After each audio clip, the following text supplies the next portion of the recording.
Start. Next question, kx plus 3y equal to क्या है, k minus 3 and 12x plus ky equal to k।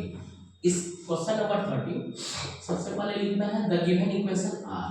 The given equation are, given equation में क्या लिखना है, ये रहा kx plus 3y minus k minus 3 को bracket में 0 इक्वेशन पर। सेकंड इक्वेशन क्या है, 12x plus ky minus k equal to 0। ये इक्वेशन क्या है हमारा सेकंड। कंपेयर करेंगे इस दोनों इक्वेशन को इसके साथ, a1x plus b1y plus c1 and a2x plus b2y plus c2 equal to 0 के साथ। तो यहाँ here a1 का वैल्यू k, b1 का वैल्यू 3 and c1 का value minus k minus 3, a2 का वैल्यू 12, b2 का वैल्यू k and c2 का वैल्यू कितना माइनस 3। ठीक है, और नो सॉल्यूशन, और नो सॉल्यूशन वी हैव।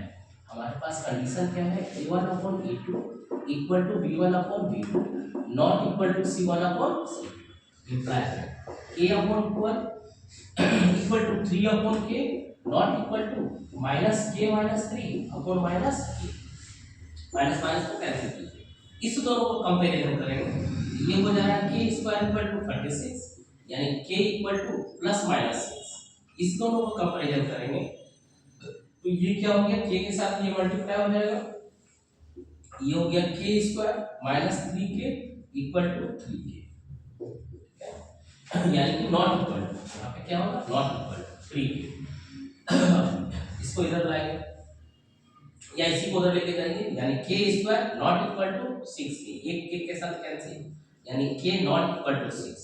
यानी यहाँ पे k का वैल्यू, k का वैल्यू यहाँ पे क्या है प्लस माइनस हो, तो सिर्फ एक 6 नहीं होगा, तो क्या हो जाएगा k का वैल्यू माइनस 6, क्योंकि हमको दोनों को सैटिस्फाई करना है। Next last question, last question में भी इक्वेशन क्या दिया गया है, 5x minus 3y equal to 0, 2x plus ky equal to 0। तो वही सॉल्यूशन कीजिए, सॉल्यूशन में the given equation are, the given equation are, given equation में 3x 5x minus 3y equal to 0 equation first, दूसरा 2x plus ky equal to 0 ये equation second. यहाँ पे c1 और c2 का वैल्यू क्या दिया गया 0, क्योंकि कांस्टेंट कुछ है नहीं। तो यहाँ पे हियर a1 का वैल्यू हो गया 5, b1 का वैल्यू माइनस 3, a2 का वैल्यू 2, b2 का वैल्यू क्या है k। No solution, no solution we have में a1 upon a2 equal to b1 upon b2 not equal to c1 upon c2। a1 का वैल्यू क्या है 5 upon 2 equal to minus 3 upon k not equal to में कुछ condition है, ठीक है। Cross multiplication ये रहा 5k इक्वल टू माइनस 6, यानी k इक्वल टू क्या हो गया माइनस 6/5, ये हो गया k का वैल्यू। फिर यहाँ तक अब लास्ट टाइम का थोड़ा सा बताना है आपको, यहाँ पे क्या है एक क्वेश्चन फिर से क्लास 10 के बोर्ड एग्जाम क्या हमसे नेचर पूछेगा इक्वेशन का या फाइंड द वैल्यू पूछेगा। अगर हमसे नेचर पूछा तो या तो पूछ सकता है क्या is the equation is consistent और इनकंसिस्टेंट, तो हमको बताना है अगर कोई एक सॉल्यूशन हो यानी कि यूनिक सॉल्यूशन हो या मैनी सॉल्यूशन हो तो इक्वेशन क्या होगा कंसिस्टेंट, क्या होगा कंसिस्टेंट, अगर नहीं होगा तो नॉन कंसिस्टेंट। ठीक है, अब तीन कंडीशन हमारे पास है।